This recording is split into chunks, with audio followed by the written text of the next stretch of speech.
Estamos en Notimundo a la Carta. Una opción para mantenerse informado. Con Gisela Bayona.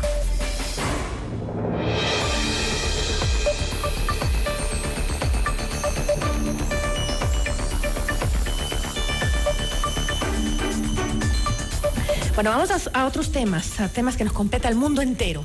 Canadá asegura que Estados Unidos ha lanzado una guerra comercial por la imposición de estos nuevos aranceles. ¿Estamos frente a un nuevo orden comercial en el mundo? Nuestra entrevista de hoy en Notimundo a la Carta. Nos acompaña Esteban Santos, él es decano de la Facultad de Ciencias Jurídicas, Políticas y Relaciones Internacionales de la Universidad de los Hemisferios. Esteban, gracias por estar con nosotros. Buenas tardes. Gisela, un placer, y me atrevo a decirte que es un cambio del orden mundial, bueno fuera solo comercial. Yo el día de ayer me quedé hasta la mitad de la noche un poco escuchando este primer mensaje a la nación que dio Trump, y después de escucharle estoy convencido de tres cosas. La primera, que se acabó el águila de la libertad, se acabó esta idea de la lucha del bien contra el mal, la idea de los principios, del idealismo, de lo que fue el mundo después de la Segunda Guerra Mundial. Toda esta idea de que los Estados Unidos van a ser el policía protector de la humanidad y que sobre todo la lucha es de Occidente, de principios, de la democracia. Eso se acabó. La segunda, que ahora ya tenemos un Estados Unidos que es imperialista, pero sobre todo expansionista. En una misma interlocución se le permite decir al secretario de Estado, el señor Marco Rubio: tus deberes son dos en este momento. Uno, el canal de Panamá nos pertenece de vuelta. Y dos, usted verá cómo haga, porque las palabras fueron we'll do it one way or the other, de una u otra forma, pero Groenlandia también nos va a pertenecer. Entonces, con esa idea, ¿qué te queda finalmente como un sentido hacia el mundo? Que los autócratas están teniendo su mejor agosto y que el mundo, comillas, civilizado si tú quieres, pero sobre todo Occidente, los socios europeos, Canadá, que tú muy bien lo mencionas, pasaron de ser los mejores amigos, los mejores socios estratégicos por 75 años, a decir: usted me acaba de apuñalar por la espalda. Y entonces ya no podemos creer en un mundo en donde el hegemón esté gobernado por un país que claramente ya no le interesa nada que no sea solo, tus palabras, la parte comercial sin más. Sí, justamente leía las declaraciones del primer ministro canadiense, Justin Trudeau. Él dijo que el presidente estadounidense Donald Trump busca socavar la economía canadiense para luego hablar de la anexión del país. En este contexto, no sé qué negociación podríamos sostener con los Estados Unidos, afirmó el jefe del gobierno canadiense, quien agregó que el pretexto de ingreso de fentanilo por las fronteras que Trump utilizó para justificar los aranceles contra Canadá es completamente injustificado. Estados Unidos lanzó una guerra comercial y Canadá no retrocederá, añadió el primer ministro, pocas horas después de que entrara en vigor esta medida en las aduanas, esta medida planteada por Donald Trump, ¿no? ¿Por qué los Estados Unidos avanza con una guerra comercial con Canadá y México? ¿En realidad existe evidencia de que el fentanilo entre por las fronteras norte y sur de los Estados Unidos? Y que además, por otro lado, me pregunto también, es que se me vienen, claro. Digo, por otro lado, o sea, el consumo es de ellos. Ellos son los que deberían controlar qué está pasando, que todo el mundo está usando el fentanilo en ese país. Entonces, primero, vamos poniendo los puntos sobre las is, porque es fácil hablar. Y uno decía el día de ayer, ¿será que los latinoamericanos estamos lamentablemente muy acostumbrados a estos discursos políticos que no tienen mucho de fact-checking? Pero claro, en los Estados Unidos es otra la idea. Canadá ha demostrado que el paso del fentanilo no llega ni siquiera al 1% por fronteras canadienses. Y sin embargo, dicen los canadienses, me toman exactamente un mismo arancel que lo que están haciendo ustedes con México.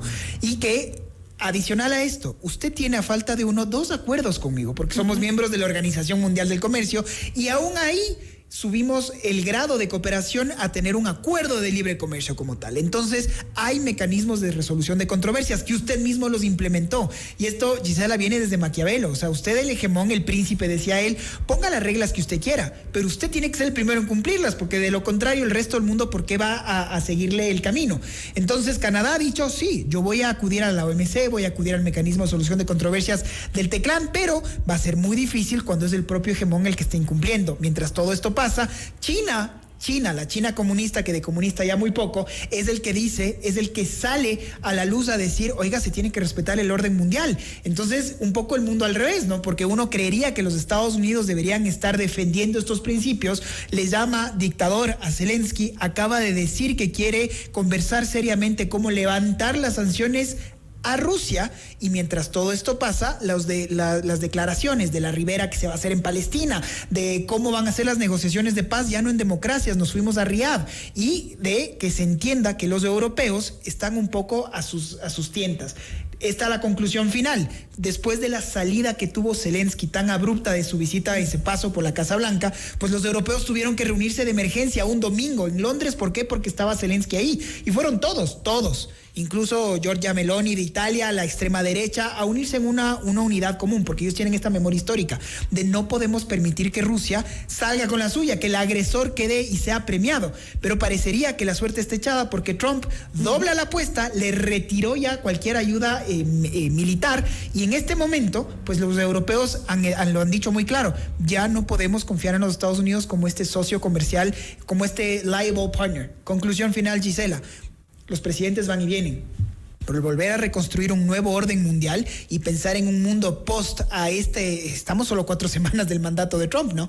Pero después de estas semanas, de este mes y un poco más, el mundo parecería que está entrando a un nuevo orden mundial, como te decía. Las placas tectónicas de la humanidad se movieron, y para muestra un botón. Fíjate en todos los indicadores económicos cómo amanecieron.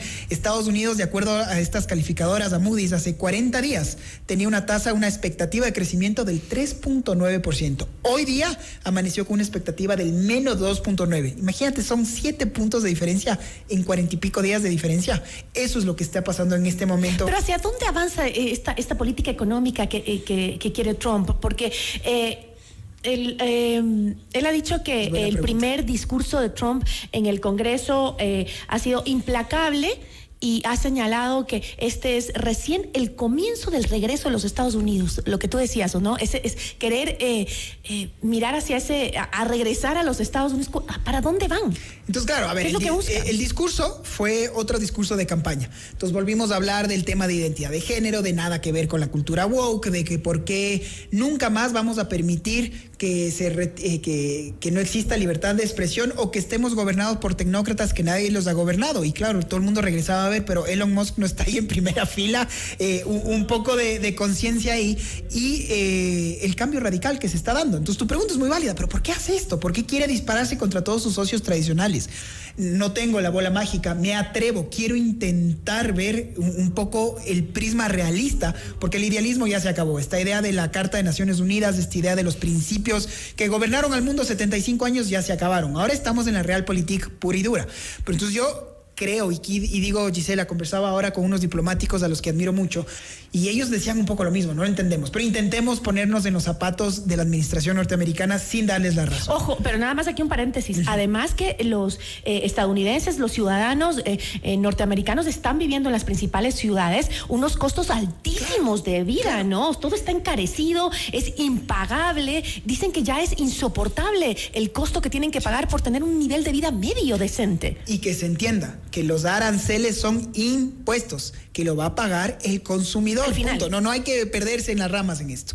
Entonces, 25% más a una economía tan interconectada como la canadiense, la norteamericana y la mexicana, por ejemplo, en autopartes, es un harakiri, porque ¿cómo puede usted competir con otros competidores, pues, como la China, si es que usted va a hacer un profit, pues, de unos, me pongo como ejemplo, $1,000 por auto, pero si a eso le tienes que subir 25% más, evidentemente ya no puede ser competitivo y ya no vas a poder competir. Entonces, yo decía, sí, todo puede empezar y terminar con la idea de que el verdadero reto a superar es China, no Rusia, porque Rusia no tiene sino la economía de una Italia, por ejemplo, y en tamaño con China no se puede comparar. Entonces estoy intentando disgregar, aquí estoy entrando al campo de la especulación, tratando de desalinear un poco a lo que podrían ser los rusos y los chinos. ¿Cómo? Bueno, esta parte del Donbass ya es de Rusia, esta parte de Crimea, todo un continente ya es de Rusia, y a cambio de eso, ¿quién va a explotar esos recursos naturales? Los Estados Unidos. Realpolitik pura y dura. ¿Dónde está el idealismo? ¿Dónde está la Carta de Naciones Unidas? pues ya no hay. Por eso los Estados Unidos se salió de la Comisión de Derechos Humanos de la ONU, se salió de cualquier pacto climático de París y ya no cree en ninguna organización mundial de la salud. Eso es lo que estamos viviendo ahora y por eso te digo que estamos, sin duda, en mi criterio, ante un nuevo inicio de un orden mundial. Y ya volviendo al tema de Ucrania, por ejemplo, que comentaste, ¿se avecina el fin de la guerra entre Rusia y Estados Unidos? ¿Qué va a pasar? ¿El fin de la guerra podría ser únicamente esta anexión de Ucrania a Rusia? A ver, hay dos temas aquí. La primera, que yo no creo en una paz impuesta. Y a mis alumnos siempre les digo esto, denme ustedes un ejemplo de una paz impuesta que perdure en el tiempo y les paso el curso. No creo en eso, Gisela, porque yo creo que los humanos no cumplimos porque es ley. Cumples porque lo sientes justo. Y si no es justo, vas a hacer lo que sea por no cumplir. Entonces, si es que los Estados Unidos hoy les cierra el grifo, la ayuda, es muy claro que Ucrania no va a poder sobrevivir. Está claro eso. Por mucho que los europeos le quieran ayudar, porque hoy por hoy la tecnología, el software militar lo tienen los Estados Unidos. No quieren dejar ese precedente, pero está clarísimo que Crimea, la frontera del 2014, cuando se anexionó toda esta frontera, todo es que en el espacio es mayor al Ecuador, Crimea. ¿Y qué fue lo que dijo el mundo en su momento? El deeply concerned. Y no pasó más. Un poco de sanciones, un poco de discursos y no pasó más. Hasta que entró efectivamente esta agresión militar. Y ahora es Trump el que le dice a Zelensky dictador. Y es el que está diciendo cómo levantar las sanciones, pero repito, al Kremlin. ¿Qué quieres lograr con esto? Entender que 2/3 partes del Donbass ya son rusas de acuerdo a los Estados Unidos. Y para mí esa va a ser un poco la lógica. Que usted entienda, Zelensky, que quienes van a explotar estos recursos minerales serán los norteamericanos. Usted va a tener las garantías de seguridad, decía Trump. ¿Qué más garantía que firme yo el documento? Entonces, claro. O sea, Estados Unidos se está alineando con Rusia. Eso, totalmente. Para muchas personas uno no termina de entender otra vez cuál es el endgame, qué juego quiere seguir acá. Por eso decía, trato de entender desde una perspectiva realista que mi enemigo o el objetivo a vencer, si tú quieres, sería China. Entonces, ¿cómo hago para un poco distender esta relación entre China y Rusia? Estoy especulando, Gisela, porque yo no logro entender. Lo que sí está claro es lo que dijo usted al principio. Este es un cambio histórico en el orden geopolítico mundial. Mira, se acaba la Segunda Guerra Mundial. Y entonces viene esta idea del águila de la libertad. Nacen las instituciones del Bretton Woods, la Organización Mundial del Comercio, Naciones Unidas, del Banco Mundial, en fin, con esta lógica de cómo podemos trabajar en el multilateralismo. Pues ahora tú tienes, por ejemplo, una Corte Penal Internacional que emite una orden de detención y captura contra el señor Putin. Putin sale, se va a Mongolia, país que ha ratificado y es suscriptor de este tratado del Tratado de Roma, y no pasó nada y le recibieron con bombos y platillos. El primer ministro israelí, Benjamin Netanyahu, también tiene una orden de detención por la CPI y viajó y le recibieron con bombos y platillos en los Estados Unidos. Entonces el mundo está cambiando y está cambiando sobre todo porque llegamos a un punto cuando se cayó el bloque el soviético, llegó este libro muy famoso de Francis Fukuyama que decía el fin de la historia, porque parecía que ya ganó, o sea, Occidente ganó, la democracia ganó, el liberalismo ganó. Y ahora fíjate que no solo no ha pasado eso, sino que estamos volviendo a una época mucho más autoritaria, pero un momento en donde los Estados Unidos, que se le acusaba, después te decía de imperialista, no, ahora es de colonialista, porque le está diciendo abiertamente, ya no es chistoso, cuando te digo tu único trabajo en este momento, secretario Rubio, es el canal de Panamá, cómo lo vamos a volver a tener, y Groenlandia, no me interesa los reclamos que usted pueda tener colonia danesa, esto es y será de los Estados Unidos one way or the other. ¿Qué mensaje estás dejando? ¿Qué va a pasar entonces con Ucrania? ¿Qué va a pasar, como te decía, por ejemplo, con Gaza? Y los países europeos que pertenecían a la Unión Soviética, claro, por ejemplo, podrían estar desprotegidos frente a una Rusia con intenciones que son claras de expansionismo. Entonces, aquí viene la otra parte interesante, porque después de esta Segunda Guerra Mundial, el mundo vio lo que fueron las armas nucleares. Entonces, por eso, por ejemplo, míticamente Einstein decía, yo no sé si es que la Tercera Guerra Mundial se lleguen a pelear con armas nucleares. Lo único que sí sé es que si eso pasa, la Cuarta Guerra Mundial sería con palos y piedras. Entonces, ¿qué pasó después de eso? Vamos con todo. Claro, el mundo tuvo paz, tuvo prosperidad, porque nadie estaba tan loco como para aplastar el botón. Entonces, ningún europeo invertía en seguridad. Y por eso en el primer mandato de Trump decía, ustedes tienen que garantizar y pagar más. Y nadie lo hacía. ¿Por qué? Porque en el peor escenario estaban los norteamericanos para defendernos y estábamos más interesados en crecer, en la economía, en la Unión Europea. Pues ahora, borrón y cuenta nueva. Alemania, después de la Segunda Guerra Mundial, anuncia su mayor paquete expansionista y de compra de armas en su historia. Y el mundo lo aplaude. Japón acaba de decir lo mismo y el mundo lo aplaude. Estamos ante una nueva escalada belicista, sí, pero una en donde ya los Estados Unidos han decidido retirarse, de no tener esta sociedad con los europeos, los ingleses, los franceses, los alemanes quedan por su lado, y ahora veremos, porque fíjate dónde se estaban dando estas negociaciones de paz, para ponerte un ejemplo en el tema israelo-palestino, ya no es en ninguna democracia, estamos entre las monarquías del Golfo, donde se sienten, al parecer, algunos líderes mucho más cómodos. ¿Qué va a pasar entonces mientras esto pasa en el mundo? Yo estoy seguro que la China de Xi Jinping está, moviendo las manos con respecto a lo que puede hacer Taiwán. ¿Le va a defender Estados Unidos como históricamente dijo esa isla, o ya será también anexionada por la China continental? Volvemos nuevamente a un mundo en donde los hegemones intentan repartir el mundo. Es así. ¿Qué va a pasar con el multilateralismo, las instituciones internacionales y países pequeños como el Ecuador? ¿Cómo hacemos para que el día de mañana no estemos otra vez en esta obligación de estar o del un lado o del otro? Con esta idea, el mundo tuvo esta idea, este principio de los no alineados. Por eso nacen las instituciones internacionales del multilateralismo. Si los hegemones no quieren y se abren, volvemos y retrocedemos 75 años en el mundo.